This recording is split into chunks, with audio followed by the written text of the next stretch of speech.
Hi, I'm Ian from iCanLawn.com and I'll be taking you through how to overseed an existing lawn. Throughout the seasons, most lawns will suffer from patchiness, wear and tear, a build-up of weeds and possibly some moss and dead grass.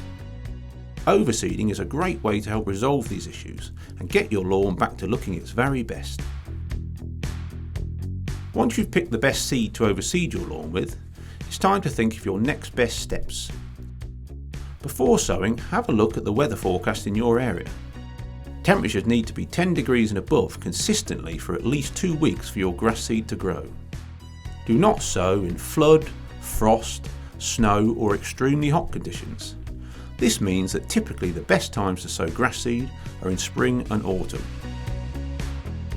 With the weather perfect for sowing, it's now time to prepare your seedbed. Here's everything you'll need: a garden trowel or weed killer, a pre-seed lawn feed, a garden fork, a rake, bamboo canes or string, a cup, a watering can, hose or sprinkler, net covering or old CDs, a lawnmower. With your equipment at the ready, the first thing you need to do is remove any weeds or moss. Step 1. Remove weeds and moss. If you have only a few weeds in your lawn, you can remove these by hand with a trowel. Make sure to remove all the roots.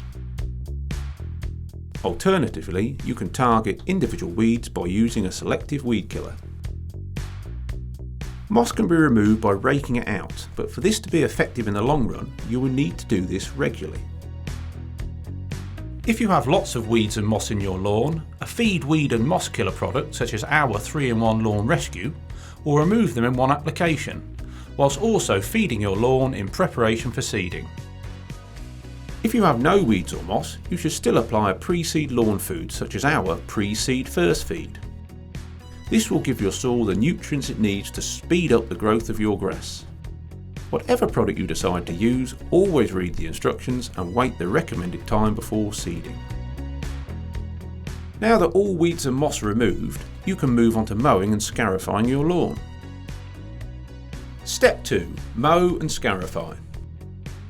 Before scarifying, you should mow your lawn, as you won't be able to while your new grass is growing.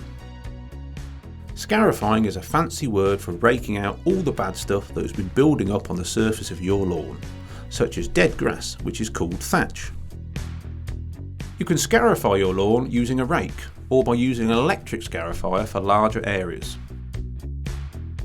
Don't be alarmed, your lawn will look a lot worse after scarifying, but as they say, it gets worse before it gets better. By scarifying your lawn, you will also loosen up and roughen the top layer of soil, and this will help your seed to embed and grow. If you notice you have a lot of dips in your lawn, you can use topsoil to level these areas out. Likewise, if you believe the soil in your lawn to be of poor quality, you can add topsoil to improve this.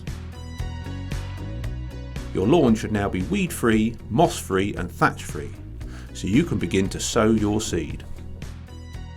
Step 3. Sow the seed.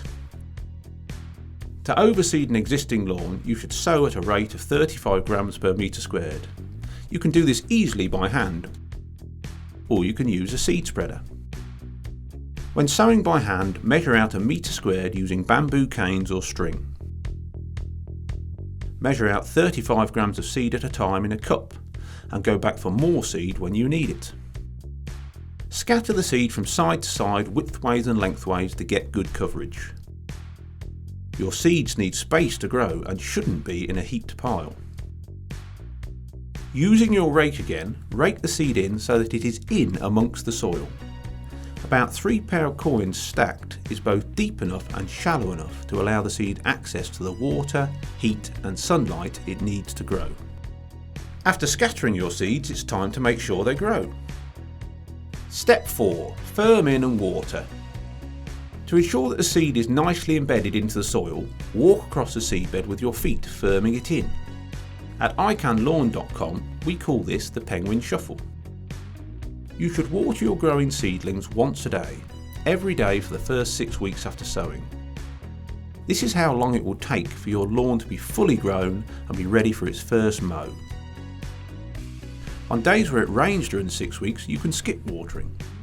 Try to keep traffic off your lawn while it grows. To keep your seeds safe from hungry birds, we have a few tips to help. Step 5. Keep birds at bay. Cover your seed with a tarpaulin or net covering the first few days after sowing to keep birds at bay. You can also use reflective items that will deter birds from eating your grass seed, such as CDs. Alternatively, you can provide them with another food source that keeps them away from your lawn, and everyone happy. With your new lawn fully grown and now very long, it's time to give it its first mow. Step 6. First mow. You can mow your lawn at around the 6 to 8 week mark when the grass blades have hit 5 to 7 centimetres. For your lawn's first mow, make sure to cut it on the highest setting on your lawnmower. Once your new grass is fully grown, beautifully green and healthy, keep it this way by regularly and seasonally feeding it. Remember also to remove any weeds and moss as they appear. There's plenty more where this came from. Why not check out our other how-to videos? You can at icanlawn.com.